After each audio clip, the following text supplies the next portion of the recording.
Hi hello வணக்கம். எல்லோரும் எப்படி இருக்கிறீங்க? வாங்க மரவள்ளிக்கிழங்கு வச்சு சூப்பரான ஒரு சுழியை செஞ்சுக்கலாம். அது ரொம்ப ரொம்ப ஈஸியான மெத்தடு. வாங்க எப்படி செய்யுதுன்னு பார்த்துக்கலாம். ஃபஸ்ட்டு மரவள்ளிக்கிழங்கை நல்லா எடுத்துட்டு தோலை உரிச்சிட்டு கழுவிட்டு இது மாதிரி சின்ன சின்ன பீஸாக கட் பண்ணி எடுத்துக்கோங்க. இது இன்னும் வேக வைக்கல. இப்போ நம்ம குக்கர்லேயே வேக வச்சுக்கலாம். இல்லாட்டி நீங்கள் ஸ்டீமரில் இல்லை இட்லி பானையில் கூட இட்லி தட்டு வச்சு வேக வச்சுக்கலாம்.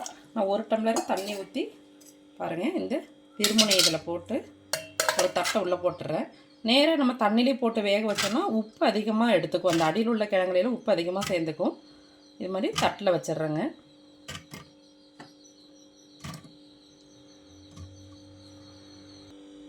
எல்லா கிழங்கையும் வச்சுட்டேன். கொஞ்சமாக நம்ம உப்பு சேர்த்துக்கலாம். நம்ம செய்கிறது வந்து ஸ்வீட்டு, அதனால் லேசாக உப்பு சேர்த்துக்கிட்டால் போதும். மேலால் தூவிக்கலாம். இது உப்பு அதிலே படிஞ்சிருக்காது, ஆவியில் வந்து நல்லா கரைஞ்சிரும். இப்போ நம்ம குக்கரில் வச்சு ஒரு 2 விசில் மட்டும் வரவழைச்சிக்கலாம். கிழங்கு வந்து குழஞ்சிடக்கூடாது, 2 விசில் மட்டும் போதும். இப்போ அப்படியே இருக்கட்டும். இப்போது விசில் வந்துருச்சு, ப்ரெஷர் அடங்கட்டும். நம்ம அதுக்குள்ளே மாவு கரைச்சிக்கலாம். பாருங்கள், ஒரு 1/2 கப்பு மைதா மாவு,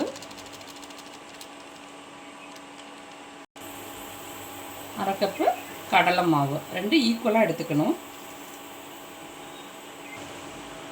கொஞ்சமாக உப்பு சேர்த்துக்கணும், நைஸ் உப்பு சேர்த்து நல்லா அந்த பஜ்ஜி மாவு இது பண்ணுவோம் இல்லையா, கலக்குவோம் இல்லையா, அது மாதிரி நம்ம கலந்துக்கலாம். நல்லா கலந்துக்கிட்டு கொஞ்சமாக தண்ணி ஊற்றிக்கணும், நிறைய ஊற்றிடக்கூடாது.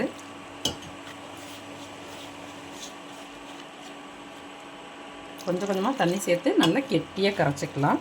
கரைச்சிட்டு உப்பு வந்து ரொம்ப கறிக்கி இருக்கக்கூடாதுங்கிறது இல்லை, லைட்டாக இருந்தால் போதும்.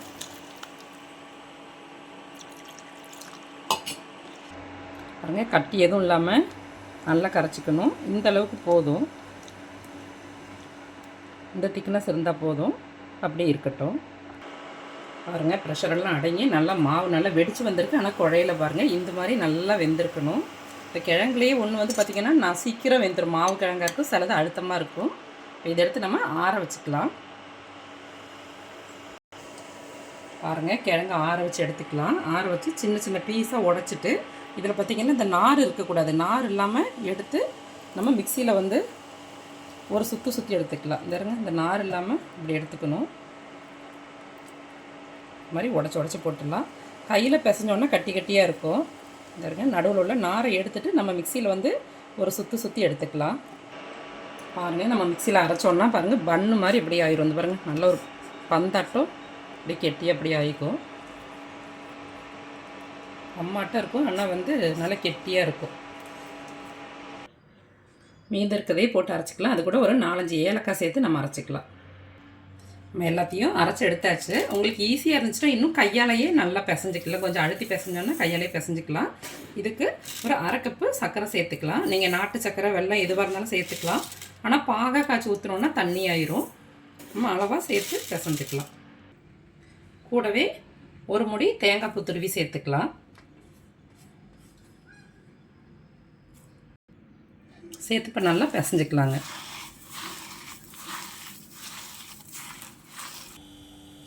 மரவள்ளிக்கிழங்கு, ஏலக்காய், தேங்காய், சர்க்கரை எல்லாத்தையும் சேர்த்து நல்லா பிசைஞ்சிட்டு இது மாதிரி சின்ன சின்ன உருண்டையாக நம்ம பிடிச்சி எடுத்துக்கணும். கொஞ்சம் கம்மு மாதிரி தான் இருக்கும். அதனால் மாவு சாஃப்டாக இருந்துச்சுன்னா கையாலே பிசைஞ்சிக்கோங்க. ரொம்ப அழுத்தமாக இருந்துச்சுன்னா நம்ம மிக்சியில் வச்சு ஒரு சுற்றி எடுத்துக்கலாம். இப்போ பாருங்கள், இது நல்லா கரெக்டாக இருக்குது.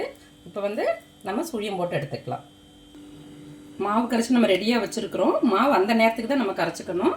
இங்கே பாருங்கள், இங்கே எண்ணெய் சட்டியில் எண்ணெய் நல்லா காஞ்சிருச்சு. இப்போ நம்ம சுழியம் போட்டு எடுத்துக்கலாம்.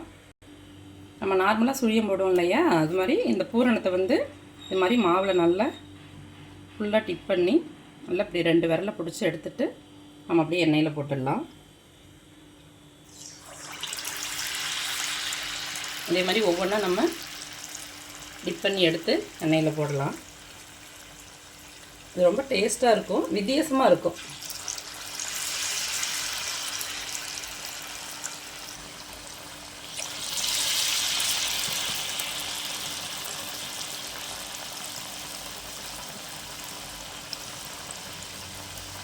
இங்கே கொஞ்சமாக போட்டு எடுத்துக்கலாம். ஃப்ளேம் வந்து ஹை ஃப்ளேம் வைக்கக்கூடாது, மீடியம் ஃப்ளேமில் வச்சுக்கணும். நல்லா ஓரளவுக்கு கீழ்ப்பக்கம் வெந்தோடனே நம்ம அப்படி திருப்பி விட்டுக்கலாம். அது சேர்ந்து அப்படியே முந்திரி கொத்துன்னு சொல்லுவாங்களே, அது மாதிரி தான் இது அப்படியே சேர்ந்து போயிருக்கும். அப்புறமா நம்ம பிரித்து எடுத்துக்கலாம். நல்லா வெந்ததுக்கு பிறகு தான் நம்ம பிரித்து விடணும், இல்லாட்டி அதில் உள்ள பூரணம் வந்து வெளியில் வந்துடும். பூரணம் வெளியில் வந்துச்சுன்னா எண்ணெய் பூரா வீணாயிரும். அதனால் கரெக்டான பக்குவத்தில் போட்டு எடுத்துக்கணும். இன்னும் 2 நிமிஷம் அப்படியே இருக்கட்டும். பாருங்கள், நல்ல ப்ரௌனாக வந்திருக்குது. ரொம்ப ப்ரௌனாக ஆக வேண்டியதில்லை. நம்ம மைதாவும் கடலை மாவும் கலந்துருக்கிறதுனால இது மாதிரி லைட்டாக ப்ரௌனாக வந்தால் போதும். நம்ம லைட்டான கோட்டிங் தானே மாவு கொடுத்துருக்குறோம். இப்போ பாருங்கள், நம்ம பிரித்து எடுத்தோடனே அதனால் அந்த இடத்துல லைட்டாக வெள்ளையாக இருக்குது. நம்ம எடுத்துக்கலாம்.